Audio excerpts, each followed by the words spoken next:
আজকে তোমাদের সাথে শেয়ার করব তরকারি দুর্দান্ত স্বাদ করার যে মশলাটা আমাদের মা চাচি দাদু বানায় তরকারিতে দিত, ইভেন আমার শাশুড়িও এভরিডে দেয় সেই মশলা। এখানে নিছি আমি পোলার চাল, নিছি রসুন কুচি, নিয়েছি পেঁয়াজ কুচি, নিয়েছি 3টা পেঁয়াজ পাতা, নিয়েছি 4-5টা শুকনো মরিচ সুন্দর কালারের জন্য আর ঝালের জন্য, নিয়েছি আদা কুচি আর কতগুলা জিরা। এরপর আমি একটা পাত্রে তেল দিয়ে দিলাম, তেলের পরিমাণ একটু কম দিতে হবে। এরপর আমি চালগুলা সর্বপ্রথম দিয়ে দিলাম। আমি পোলার চাল দিয়েছি ফ্লেভারটা ভালো আসার জন্য, যে কোনো চাল দিলেই চলবে। আমি আগে একটু চালটা ভাইজা নিব, কারণ চালটা একটু ফুটলে দেন সব মশলাগুলো আমি ঢাইলা দিব। অনেকে আস্তে আস্তে ভাজে একটা একটা করে মশলা দেয়, কিন্তু আমি চালটা একটু প্রথমে ভাইজা তারপর সব মশলাগুলো ঢাইলা দিলাম।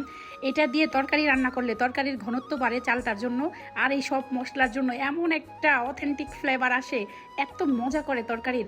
আমি আসলে যখন থেকে আমার বিয়ে হয়েছে আমি সব সময় দেখি আমার শাশুড়িকে এই মশলাটা বানায় কারির মধ্যে দেয়। আমার মাও দিত, আমার দাদুও দিত, কিন্তু তখন তো ছোট ছিলাম, ওইভাবে কিচেনে কখনো যাওয়া হইতো না, এর জন্য আর কি পারতাম না। এই যে দেখো, ঠিক এইরকম করতে হবে, এর থেকে বেশি ভাজতে গেলে কিন্তু তিতা হয়ে যাবে আর তরকারির কালার নষ্ট হবে। এখন আমি গ্যাস অফ করে দিয়ে মশলাগুলো সব তুলে নিব তেল থেকে, তাই আমার তেলটা একটু বেশি হয়ে গেছে, তোমরা আর একটু তেল কম দিবা। সব মশলাগুলি এভাবে আমি মাটির পাত্রটায় তুলে নিলাম। এখন আমি এটা একদম পাটার মধ্যে গস করে বেটে নিব। যারা মানে বাটতে পছন্দ করো না কিংবা বাটতে পারো না, তারা অবশ্যই ব্লেন্ডারে একটু পানি দিয়ে মিক্স করে নিতে পারো। আসলে পাটায় বাটার মধ্যে যে একটা টেস্ট, ওইটা আসলে মিক্সারে কখনোই হয় না। এই জন্য আমি সবসময় প্রেফার করি যে, আমি অনেক কিছু মিক্সারে করি, কিন্তু আমি তোমাদের সবাইকে বলি যে একটু পাটায় বাইটা নিবা। এটা একটু হার্ড হয়েছে মুচমুচার জন্য, একটু পানি দিয়ে বাইটা নিলে অনেক সুন্দর হয়। আর এতখানি মশলা আমি আজকে যে কারিটা রান্না করব তার মধ্যে লাগবে না। এর জন্য আমি অর্ধেকটা একটা বক্সে করে রেখে দিব, আর অর্ধেকটা তরকারির ভেতরে দিয়ে দিব। অল্প অল্প করে পানি দিয়ে আমি একদম মিহি করে বেটে নিব। আর যারা অনেক না মিহি করতে পারো, মিডিয়ামভাবেও বেটে নিতে পারো, কারণ মশলাটা তরকারির ভেতরে একটু আস্ত থাকলেও প্রবলেম নাই। আমি দেখাইতেছি, এই দেখো আমি বাটছি। এটা আমি অনেক মিহি করতে পারি নাই, কারণ আমি বাটা এক্সপার্ট না, কিন্তু এভাবে দিলেও হবে। এই যে দেখো কি সুন্দর লাগতেছে দেখতে, মনে হইতেছে না কোনো ভর্তা।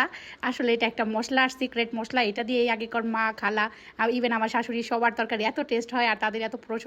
তো আজকে তোমাদের শিখাই দিলাম যে কোনো বড় মাছের তরকারিতে আর সব ধরনের মাংসের তরকারিতে এটা ইউজ করতে পারবা।